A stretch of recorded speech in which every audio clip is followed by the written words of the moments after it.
go and really implement that would help you boost your career. Elenni, I'm very, very excited to have you as usual. The floor is yours. Thank you so much, Ahmed. Yeah, excited to be back. I have been actually just getting ramped up in a new job myself. I started about 3.5 months ago, so I have been working very long weeks. But nonetheless, again, happy to be here and connect with everybody. Like Ahmed said, my name's Elenni. Ahmed and I have known each other for, I want to say, almost going on like 11 years now. It's been such a long time. Yes. But I actually met Ahmed when I was in my first recruiting job. And yeah, we worked together to try and help not only newcomers to Canada, but any kind of job seekers that are going through that job transition land their next role. So yeah, today, just at a high level, we're going to be going over kind of how to navigate the job markets.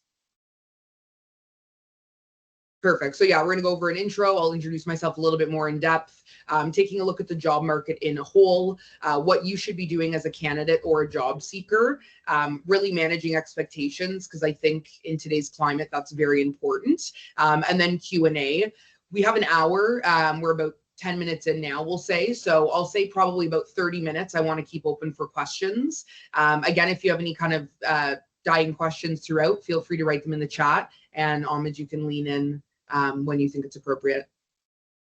Yes, 100%. Awesome. Okay, we'll jump in. So yes, my name is Elenni.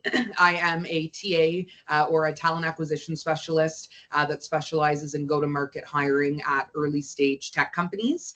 I've spent the last 4.5 years in the fintech space. Most recently, I have joined Float, which is a Canadian, essentially corporate card spend. So we support SMB and lower mid-market businesses in Canada with essentially corporate credit cards. So really trying to be competitive against kind of the banks and those large fees as far as wires, transaction fees, foreign exchange fees, as well as savings accounts. I'm not in sales, but I have to sell the company every day. So just to give you a high level overview. Yeah, I've been there for about 3.5 months.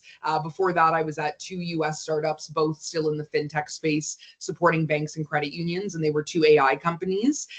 So yeah, I've kind of seen every realm of recruiting. I started off my career doing agency, and that's where I met Ahmed. I moved into government, and I've spent the last, almost 8 years doing in-house at early stage startups. So yeah, today really, again, kind of just want to go over the journey that I've had. I would say probably a little bit more similar to a lot of you than you would think, but yeah, just kind of my insights as a recruiter, what I think kind of makes candidates stand out, and going through my own job search and that own journey, what I really learned through my own experiences. So I'll start with, I think, my own journey.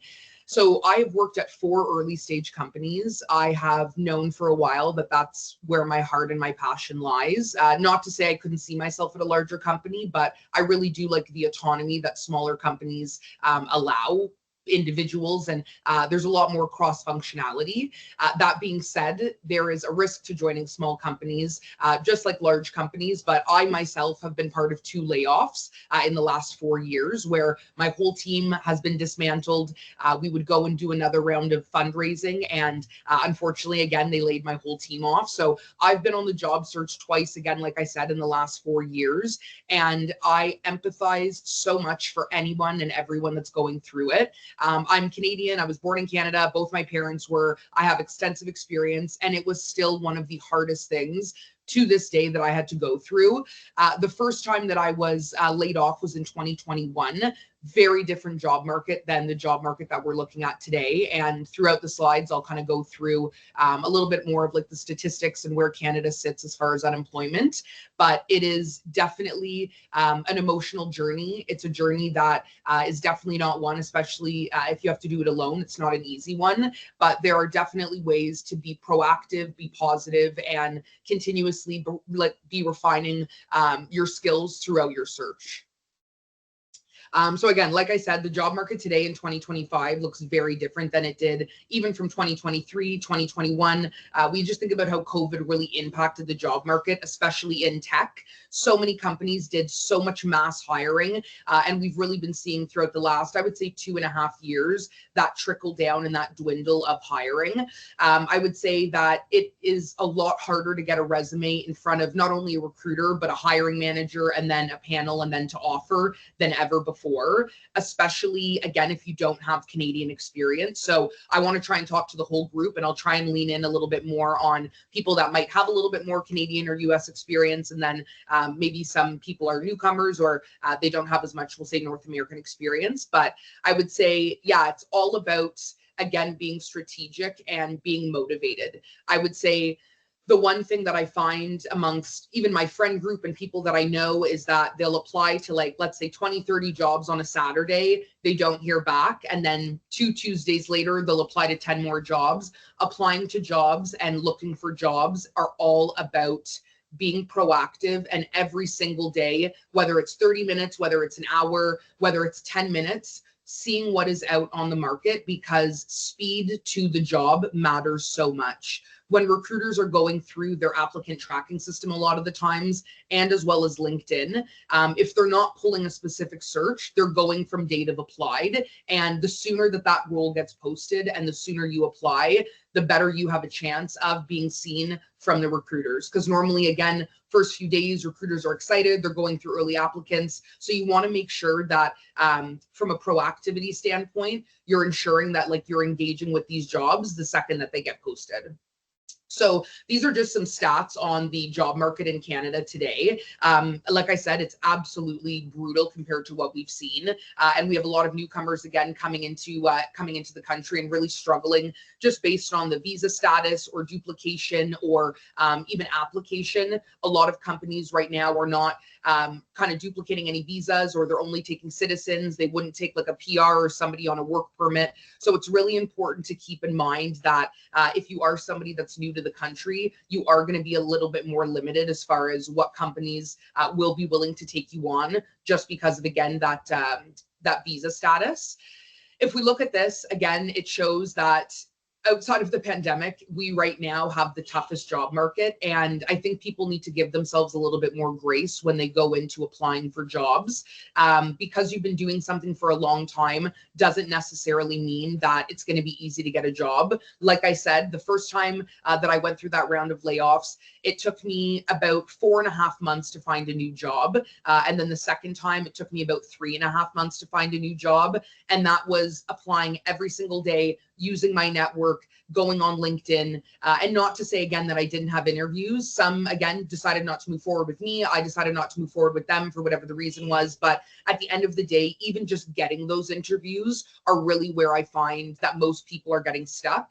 A lot of people are coming to me and saying, Elenni, I go online, I apply to jobs, and I don't hear back. And there's so many ways that we can kind of approach that. But I would say quality and consistency are the two common things that I find are lacking when it comes to people applying to jobs. They're not consistent. And yeah, it's again about being resourceful and using the tools we have today in 2025 to really elevate that experience from candidate to employer.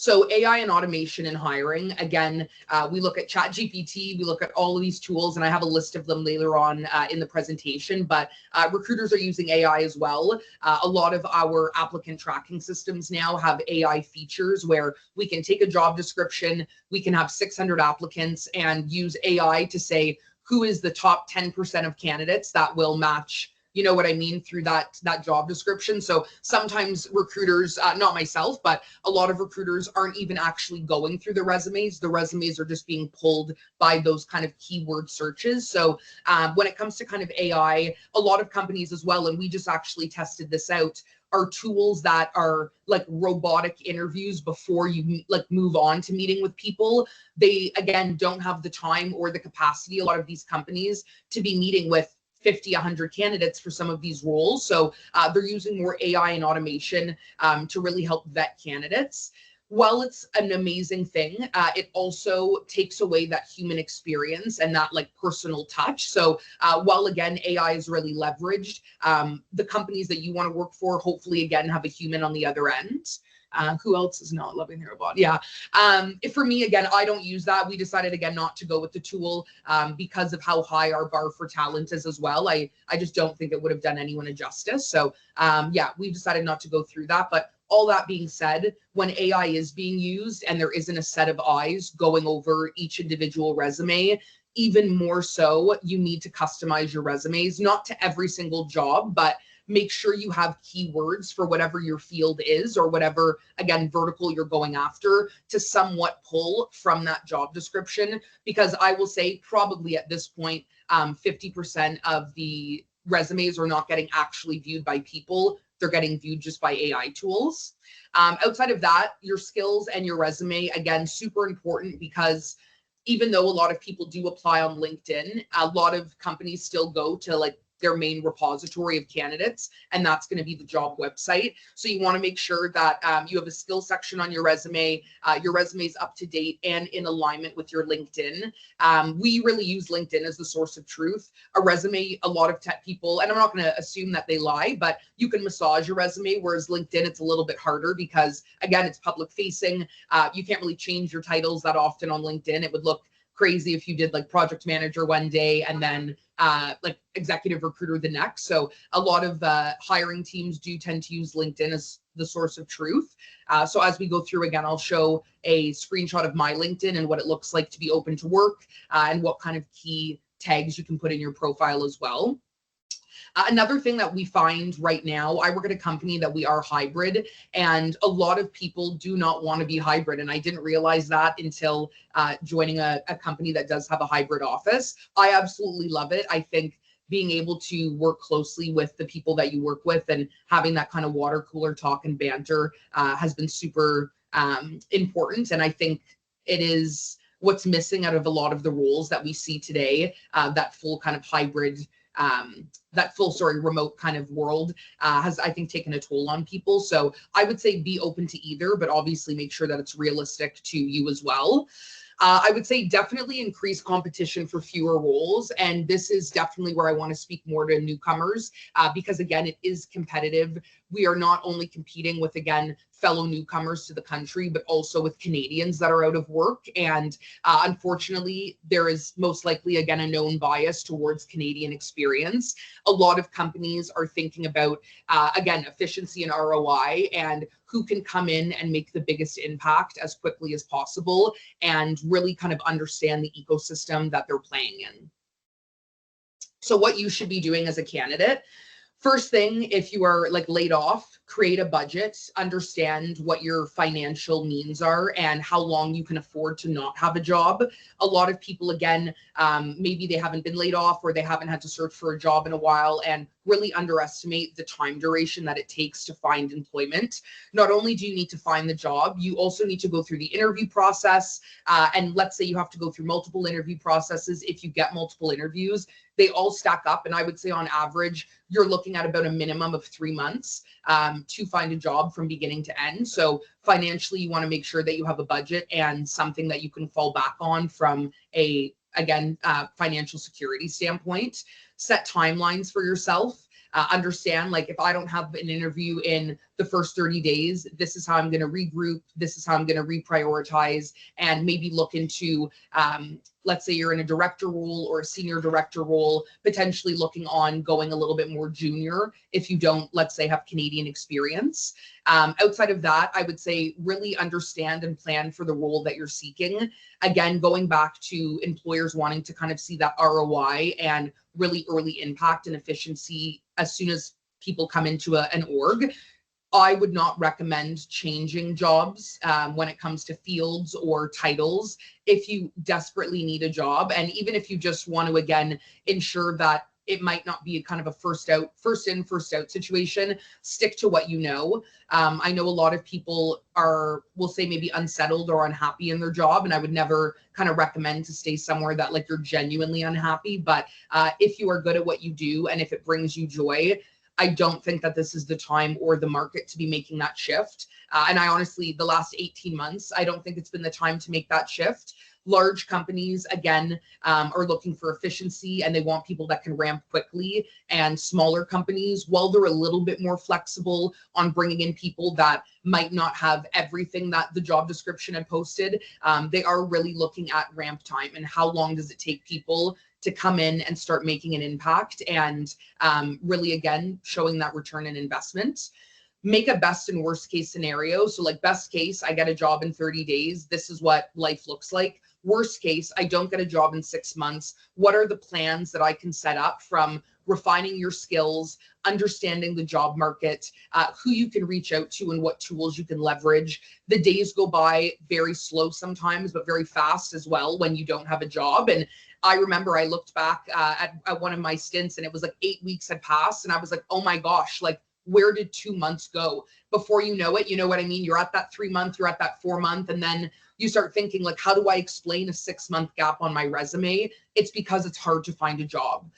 So I would say next thing you should be doing, again, and I know Ahmed knows I preach this all the time, do your research, use the resources around you. There's so many tools, and I sound like a robot, but like AI is out there to help you. The things that you can learn, even without having to watch a 30-minute YouTube video, you can learn from AI tools. So be leveraging those.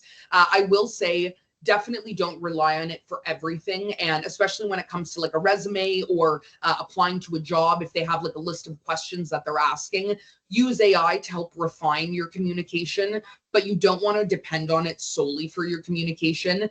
What I've noticed throughout using ChatGPT, it tends to put a dash throughout the paragraph if it's like breaking up a thought, and the amount of candidates that, again, just fully copy and paste, and you know what I mean? It doesn't look as much of a genuine investment as if you use it, rewrite it yourself, and make sure that you're using it as, again, a tool, but not like a full crutch.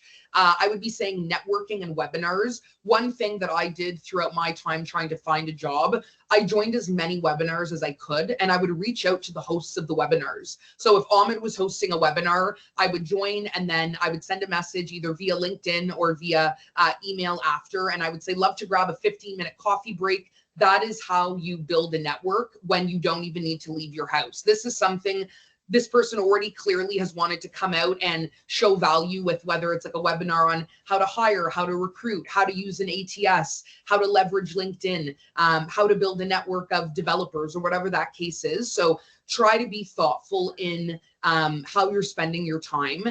Another thing I would say is like apply yourself again to refining yourself. Communication is so important. And I interview people every day. I do an average of about 40 to 45 interviews a week.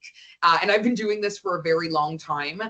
People can have an amazing profile, amazing resume, but like that communication and that ability to sell yourself and your work history and your commitment and your interest to a company can get you so much further than you know. There have been candidates that I haven't been 100% sold on technically that could do the job, or maybe I identified something that might have been coachable, but just the fact that they were able to communicate in such a concise and convincing way really makes me, again, have hope that whatever that gap is can be filled, versus somebody that has a very high technical aptitude and very weak communication, because the first thing you think is like, that can't be taught.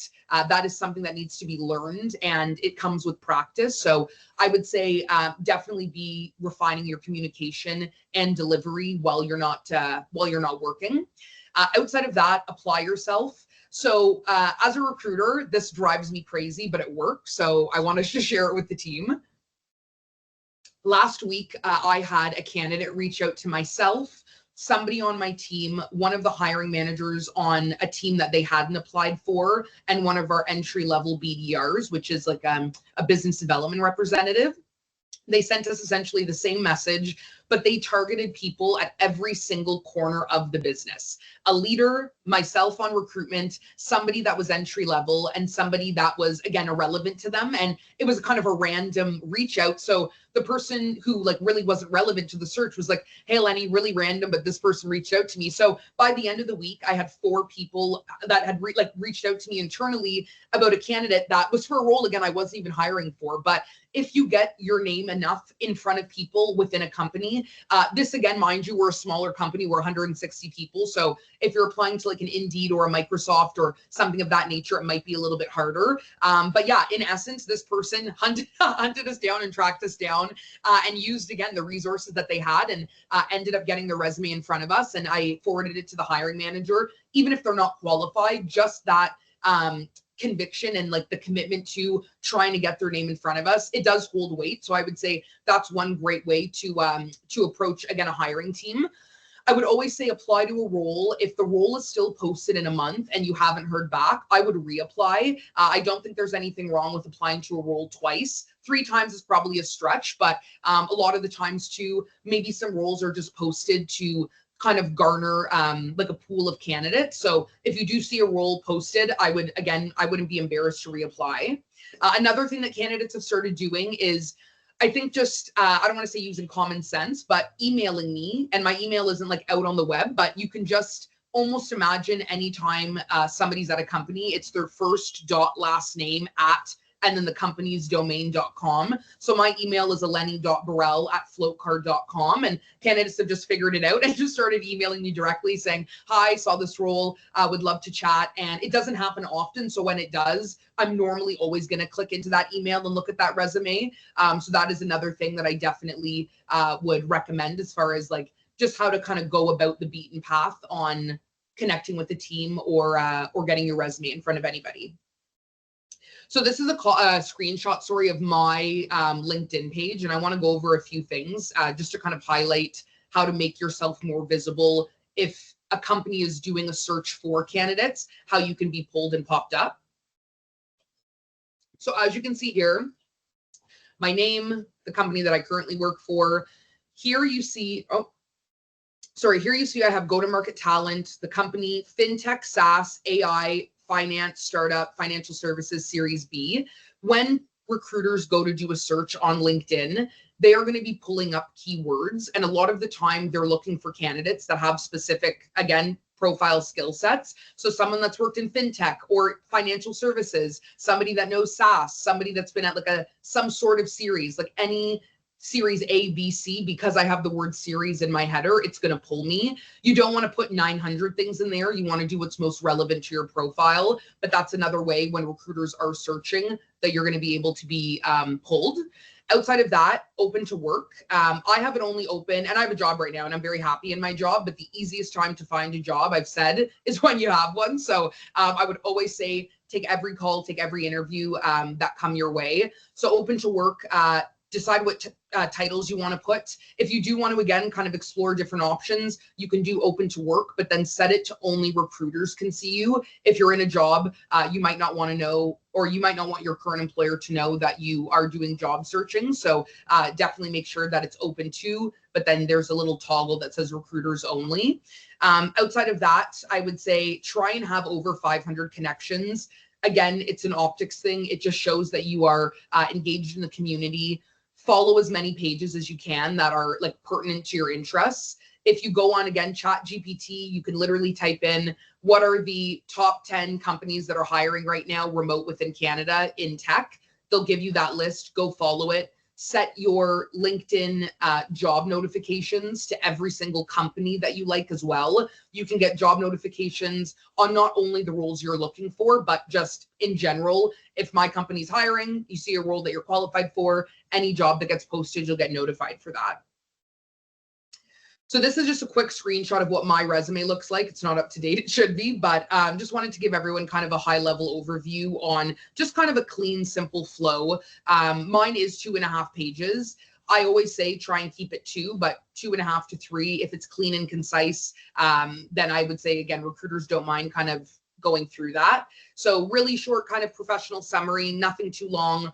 Always trying to have your LinkedIn URL on your resume as well. I took my phone number off here just for, again, presentation purposes.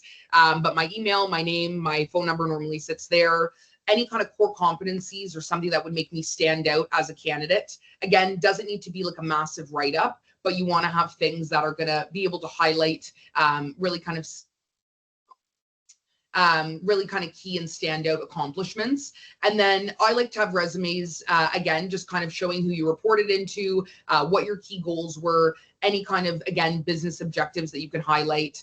Depending on what role you're into, you might want to add some numbers or percentages if it's like KPI attainment or I'm trying to think like from a project standpoint, if you were able to enhance efficiency, don't be scared to kind of throw in those numbers in your resume as well, because a lot of employers want to see, again, what growth looks like from that standpoint. So again, what you should be doing, ensuring that you have a strong up-to-date resume in LinkedIn. I'm going to offer, again, Ahmed and I have worked together a few times on just offering some review sessions. So we'll probably do it maybe on the second hour of a Sunday session. I'll just have a resume reviewing session, and we can kind of just have an open channel of people sharing their resumes. I can give some feedback and yeah, go through there as far as LinkedIn. Practice mock interviewing. And like I said, again, refine the communication skills. You have so much time on your hands. Well, I'll assume if you're not working, use ChatGPT.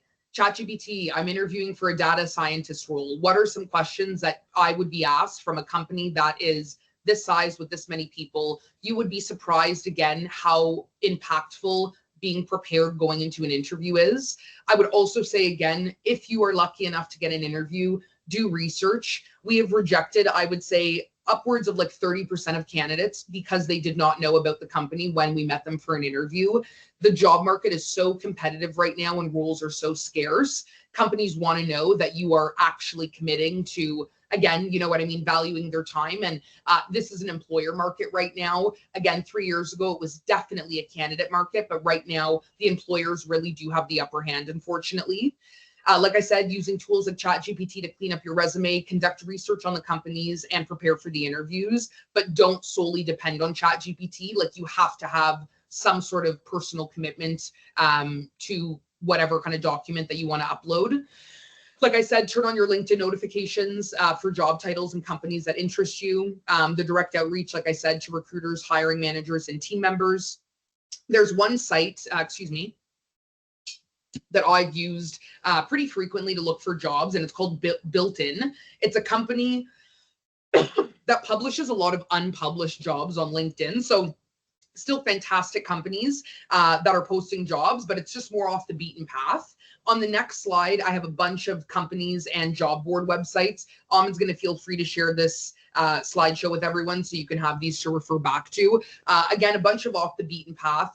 Posting a LinkedIn job is extremely expensive. So a lot of companies, again, especially if they're early stage, won't post on LinkedIn. They'll go to either free job boards or job boards that it might cost $250 a month instead of like $1,000 or upwards of that. So definitely, I would say, don't just use Indeed, don't just use Monster, just Workopolis, like these little kind of back alley and back corner websites. You'd be surprised on the jobs that they have.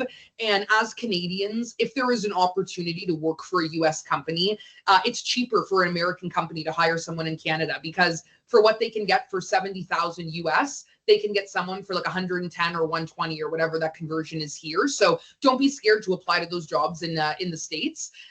You can either say you live in Canada or you can say you live in the States. But a lot of the times I just say I live in America. And if they reach out, I let them know that I live in Toronto, but I'm happy to kind of work remote if it is a remote role. So keep that in mind as well.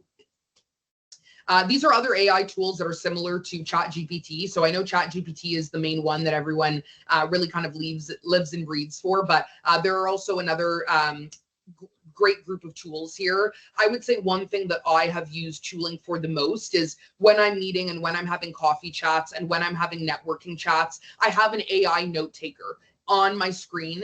The one I use is called Granola, and it allows you to just be present without feeling like you're in panic or having to write down everything. And when you're in an interview as well, I would even say to the recruiters, like, are you okay if I use my AI note taker just so I can make sure that I can be present? Because I think nothing's worse than when you're in the middle of a conversation and you have somebody just writing down, head down at their desk. You want to be able to like be present, go back, have a concise, succinct notes that you can take away, and again, kind of really be present in that conversation. Outside of that, again, going back to managing expectations, like I said, we're in a place where a 6-month job search has now become the new norm. So making sure financially, if you are eligible for unemployment insurance, I would say that is the most important thing to do as soon as you get laid off, or if you lose your job, discover if you are eligible for that. It does take a little bit of the mental load off if you are, again, applicable, just because, again, you know you have some sort of funds coming in. So first thing I would say for any job seeker is like see what kind of financial assistance you can get from the government first to kind of ease your mind a little bit if it does apply. After that, I would say, again, understand what the pay bands look like in today's day and age. my first question, or I should say my last question on all of my interviews to candidates is, what are you looking for from a compensation standpoint? If you don't know what you want, or you say, I'm completely flexible, I'm going to be honest, I hadn't thought about that, they will probably talk you down to whatever their minimum is, a lot of companies, or they will just, again, not take you seriously in your job hunt. So always go with, again, a realistic salary, maybe bump 10, 15% onto that. But I would say go and know what your value is in the Canadian market. Another thing you can do is like go on LinkedIn, look at some profiles of people that are similar to you and what companies they've worked at. You know what I mean? Try and use unorthodox ways of understanding where you sit in the larger realm of candidate pools. Or you can go on the company's website, look at somebody on that team, and look at companies where they've worked before. Like, is this going to be a company based on your experience that realistically you would have a chance at? Another thing, and like we chatted about earlier today, is like that visa application and duplication. One thing I would say, you don't need to broadcast it on your resume, but one thing I would do is have that conversation with the recruiter prior, maybe, to the interview, depending on the company. I've had candidates reach out to me saying, hi, Elenni, before we again connect, I just wanted to let you know that I hold a work visa permit. It's valid until May 2028. Just wanted to make sure that that wouldn't be an issue moving forward, because again, it does just put all your cards out on the table, but I don't think it's necessary all the time. Just something to keep in mind, that there are some companies that won't ask that, and it could come to the final stage. So if you aren't a citizen or don't have a PR, it is something I think is worth bringing up during the interview cadence, even if the recruiter doesn't ask for it. I would say broader skills requirements. There are, again, a lot of candidates that have like 75% of what a lot of companies are looking for, but they have broader skills. So a perfect example would be, right now I'm hiring an account executive on our sales team. We would rather have somebody with 1 year of sales experience, but comes from a background of like financial services. So whether that's banking or accounting or consulting, something along those lines. So having a broader skill set does bring a ton of value versus an extensive amount of like time in a specific role. So don't, you know what I mean, discount yourself if you don't have everything. I say still apply to the role. Nobody's perfect, and a lot of the times companies don't even know what they're looking for themselves. So they have a hard time really kind of zeroing in on what that perfect candidate looks like. And then again, the job search takes time. The best thing that I can say is manage your expectations, be proactive, reach out to your community, whether that's people you've worked with in the past. There's a stigma, again, still, and I have no idea why, just given the number of layoffs and reductions in workforce, of people that have been laid off or people that have been let go are like lesser quality. It's absolutely not true. These are people that worked at companies. There was restructuring. I've worked with VPs and C-suites that have also been laid off. Like, it's a very real thing that we're going through right now. But I would say my best advice to everybody is like, be proactive and every day be 1% better. And I know that sounds so tacky and cliche, but it honestly is the truth. Like, time kills all deals. And that, again, goes back to finding a job. The faster you move and with more, again, intent, the better luck you'll have in getting a job. And again, chatting with professionals, chatting with me, chatting with Ahmed, people that are willing to give you their time for free to practice resumes or practice just interviewing and just doing mock calls. Like, we're all here to do that. But I think the biggest thing is like to bet on yourself and don't waste people's time. Don't waste your own time. If you're going to do something, try and do it with like everything that you can and put 110% behind that job search. So I know that was a massive pour. I know we have about 20 minutes left. I can go over a few minutes, but yeah, happy to open up the floor to any questions that anybody has and dive in a little bit deeper. Okay, thank you so much, Elenni. Again, as usual, your energy, tells a lot about you and your enthusiasm to help the community and support everybody. So thank you so much for everything that you're sharing. I think we'll open up for questions. And did anyone raise their hand? I'm not sure if I saw someone, but again, I've been always, excited to have you because again, you bring me inspiration myself, from the energy that you bring to this group and how you are passionate about helping others grow and succeed. So just thank you so much. Okay, I'm not seeing questions, so I may ask you a few questions until everybody warm up, and maybe if you wanna maybe stop sharing your screen and we can have everybody. Okay, Faisal is asking questions, so I'll let Faisal go first. Faisal, go ahead. Again, name, role, location, and your question, please. Right. So my name is Faisal Aslam, and I'm a data architect by profession, working in the data engineering, and I'm also looking for the new roles. But my question, you mentioned one on one of the slide that Your mock your interviews can also your be very location, helpful. Faisal? Sorry, just I'm in United sorry, your States, location. Okay, Texas. awesome. Just to make sure. Yep. Okay, Yeah. yeah, awesome. So you mentioned one of the thing that we can have mock job interviews. So do you suggest any specific tools for that? Yeah, honestly, the way that I've done my mock interviews personally, because the only tools I've used are from the business side. But what I've done to prepare for myself, I'll go on to Chat GPT. I'll pull the list of questions that like an interview possibly could ask me, and then I'll actually just go on like a Google or Skype or a Zoom or one of those tools, and I'll record myself answering those questions. So like I will just literally do it myself. I don't have any specific tools. I'm sure there's one out there. You could probably type it in right now, but that's just how I have it because I wanted to make a repository of like all of my interviews. But yeah, I've just gone on ChatGPT and said, what are some questions that a recruiter would be asked interviewing for like an early stage tech company? It gives me a list of 10 questions. I'll read the question out and then I'll talk into the camera and I'll just say like, this is a time that I've had, and I'll go back and watch them, and anything that I'm not feeling 100% confident about, I'll take a double tap and try, and I'm like, okay, why did that make me nervous, or why didn't I have as much confidence or conviction behind that response? So that's how I've done it, but again, I'm sure that there are tons of tools. Right. So I'm basically lacking the feel of giving those interviews because I haven't done that in more than about 1.5 years. So I'm just trying to get that feel and the real feel of having the interview, a fully technical interview. So that's why I was asking. Yeah, no, fair. And again, I think this would be a great time as well to utilize like a tool like Mhm. YouTube to go on and just type in like mock interview. Sorry, what did you say your title was again? I'm working in the data engineering, and my title is data architect. Okay, so like data architect mock interview, and like like even that's probably even better. You could record that and then respond back to that because they will just ask you questions. It might be a person, it might be a robot, but I've seen that as well on YouTube. Just people making videos of like literally just helping people practice. If you have somebody you can practice with as well that you can give the list of questions to and have like a mock Zoom call.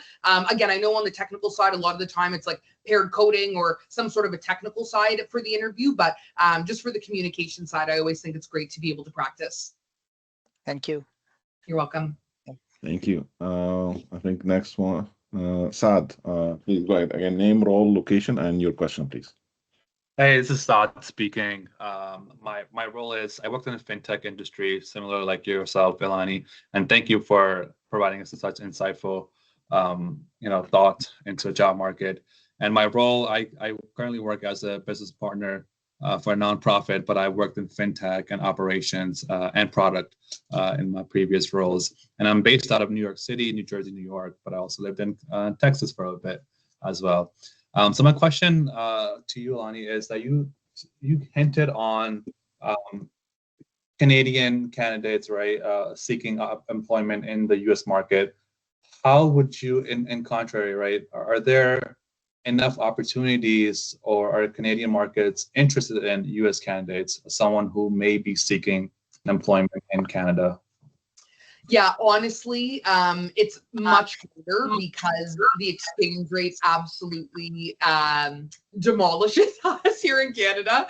And I'll just give you an example. I'm looking right now to hire a director of growth marketing in the States, and these candidates would cost like almost $500,000 because of the US. If you would be willing to take Canadian pay, yes and no. There's also a fee to hiring candidates in the US because you have to get hired through an employer on record. Again, for a US company, they're saving 20, 30 grand. It makes sense to pay $1,000 a month. For a Canadian company, you have the exchange rate with the additional fee on having to employ them. I've seen it be done before, again, for really niche roles or amazing candidates. But most of the time it is the other way around, but not to say it hasn't happened. I've seen it. It's just tougher. Yeah, no worries. Okay, awesome. We had a question in the chat. How do you stand out as an internal candidate if the hiring manager is already set on hiring someone from outside the organization? Great question. This has happened a lot of times. I will say it depends if it's your team or if it's another team. A lot of the times, if it's your own team, like if it's your manager or a skip level, they most likely will need someone either more senior, maybe more junior, or there's a skill set that you don't have. Companies, their first thought is like, let's just use somebody internally. It's a lot cheaper. It's a lot more effective. No company says to themselves, like, we want to hire everyone externally. It is in the company's best interest to promote from within. So if it is on your own team and you aren't being considered and you've asked to be considered, most likely probably is a skill set mismatch. Outside of that, if it's not on your team, the first thing that I would do would be it's tricky because if you have a different manager, you don't want to go to your manager right away and say, I want to switch teams, because you know what I mean? Like optically, you want to be a little bit, just like tread a little bit lightly. If you do have an HR team, I would go to the HR team before I would go to anybody and just say, really interested in this role. I'm super happy in my current role, but also know the company supports like internal movement. I would love to know like how I stack up against some of the other internal employees or applicants or external, and are we considering again internal employees for the role? So my first thing would be go to HR, and maybe not like HR, but like the recruitment team. You don't want to make it look like it's like a red flag. But after that, then I would go to the hiring manager of that role and just ask, like, are we considering internal applicants? And if so, I'd really love to be considered. And even if anything, if you don't get selected for whatever reason, you went through the interview process. Hopefully, again, it's a company you work at, so they have enough respect for you that they'll take you through and have you interview for the actual role. But again, a lot of the times right now, we're hiring somebody from outside of the org for 2 different roles. And we do have people internally that could do the role, but there's just like a skills gap. And again, that's what it comes down to a lot of the time. So yeah, I would say though, definitely put your like hat in the bucket, because a lot of companies aren't going to think like, let's take somebody out of a role to move them into another one if you don't put your hand up for it. So if you do see that role get posted, then I would be proactive and try and get in touch with HR, then the hiring manager. And then even if your manager, if you have a really close relationship, just say, what would you think for me of this role, or of this role for me? So that's how I'd handle that one. Sorry, Neil? Yeah, just a couple, 2 from past on comments and 2 past questions. The first one was on the practicing for interviews. That was great information. I didn't know you could do all that, get all that. But one of the number one things I always look at is you want to make sure you do all those practice questions using AI. That's great. And then eventually get somebody to do it for you, to ask you the questions, because they will start throwing questions.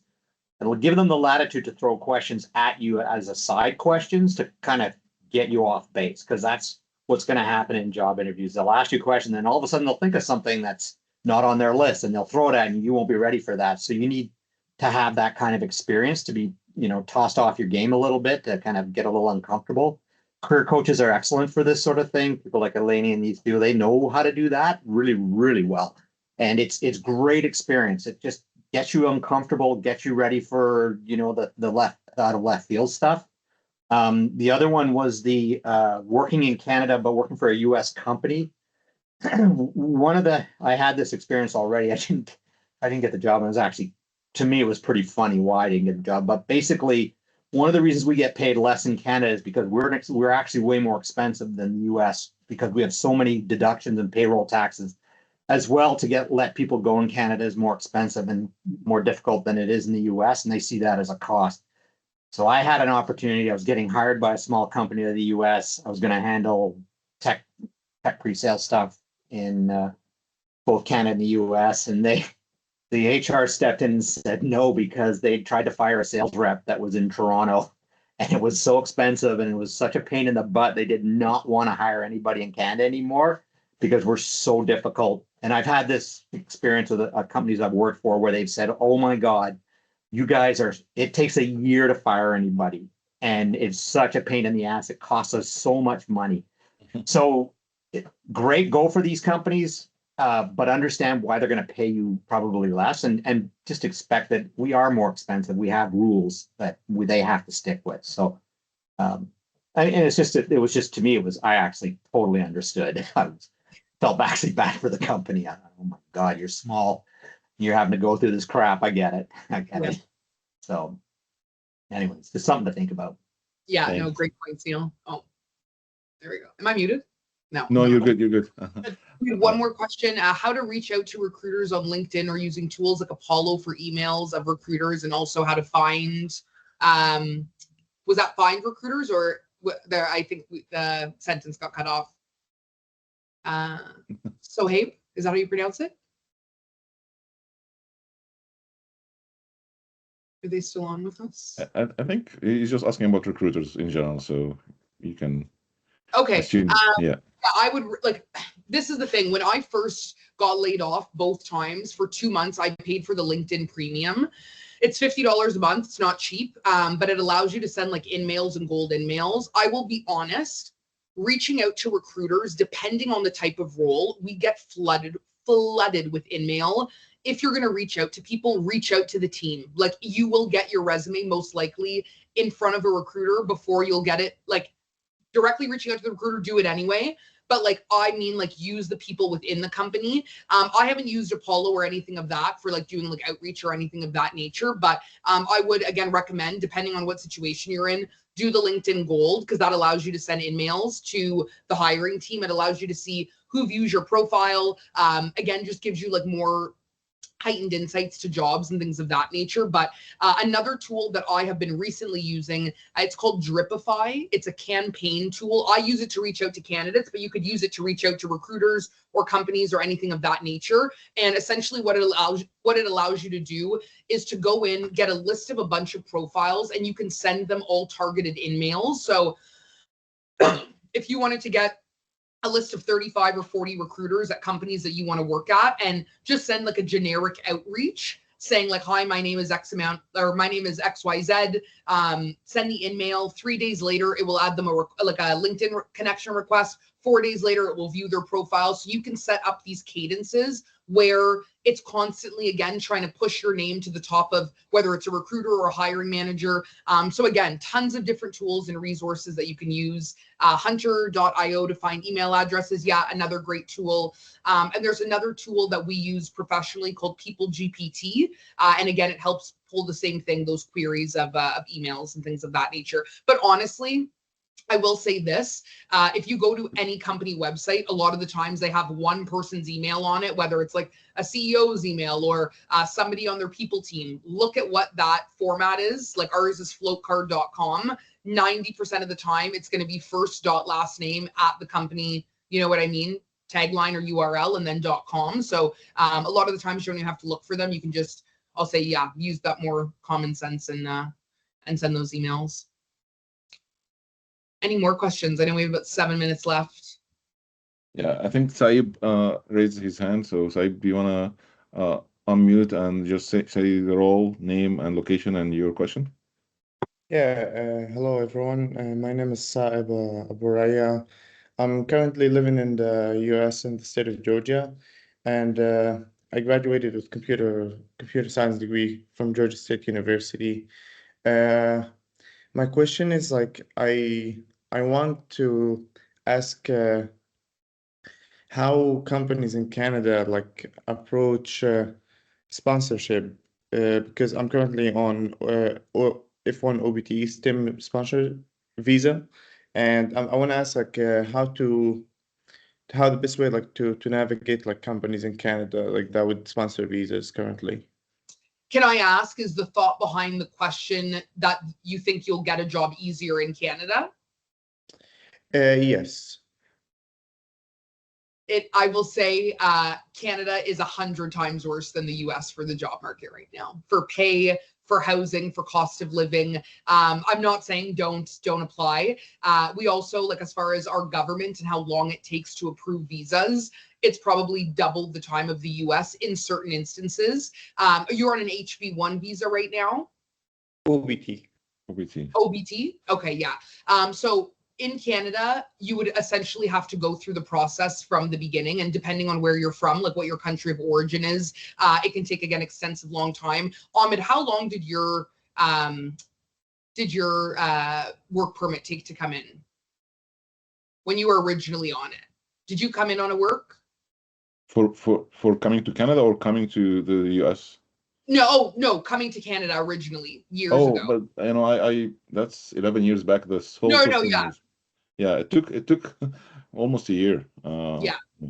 And that was, and it's, I would say it's even worse now. I Yeah. think, again, like, use the resources, exhaust the US market first. You have a better chance definitely in the US of landing something, unfortunately, than in Canada. And then on top, the last 4 companies that I've worked for, none of them have like duplicated or sponsored visas. And we started, like, the intent is always, let's bring people in, let's again sponsor and duplicate. And we've had to rescind offers. It's when it's out of their hands. A lot of these companies need to hire like today, and to take the chance that it could take 6-7 months, sometimes upwards of a year. I wouldn't say that most likely would be the better route. I would say the one thing I would do, are you fresh out of school?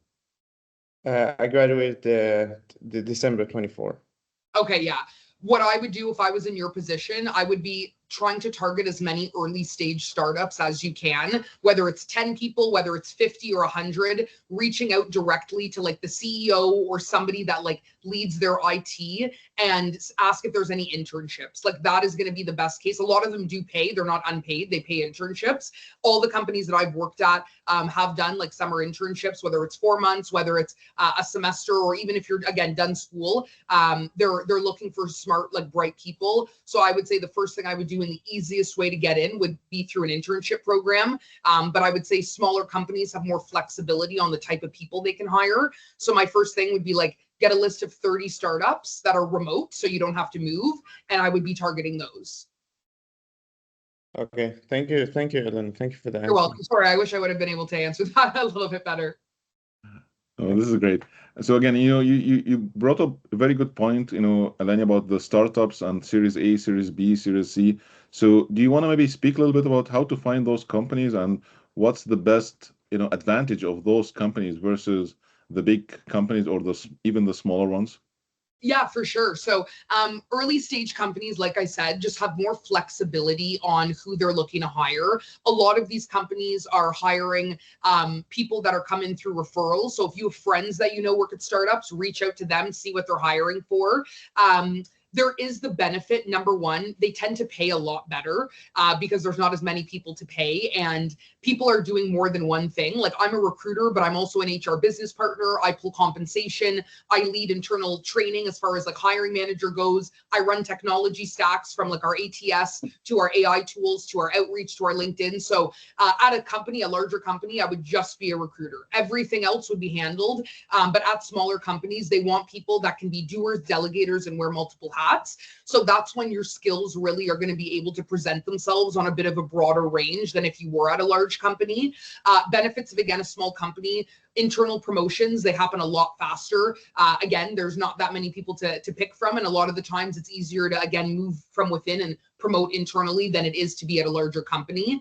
I will say, and Ahmed and I have had this conversation, there's no stability at large companies or smaller orgs. I think if you're looking for a 9 to 5 and that's what you want, then go to a large company. But if you're okay working maybe a little bit later hours, having more of that flexibility, being able to work closely with leadership as well at smaller companies, there tends not to be that many levels of hierarchy and you know what I mean, that many steps to that leadership level. Outside of that, a lot of great perks, like the companies that I've worked at: unlimited vacation, $1,000 work from home setup, dog friendly office, lunch paid for you. Like, they want to be competitive, and sometimes they won't have RRSP matching, but they have lunch provided 3 days a week. So you know what I mean? There's those different trade-offs. So don't be, I'll say, kind of horse blinded with only kind of going at those Googles or big companies. And what I will say, and this is not true for every candidate, but a lot of small companies want people that have worked at small companies. So if you can get one small company on your resume,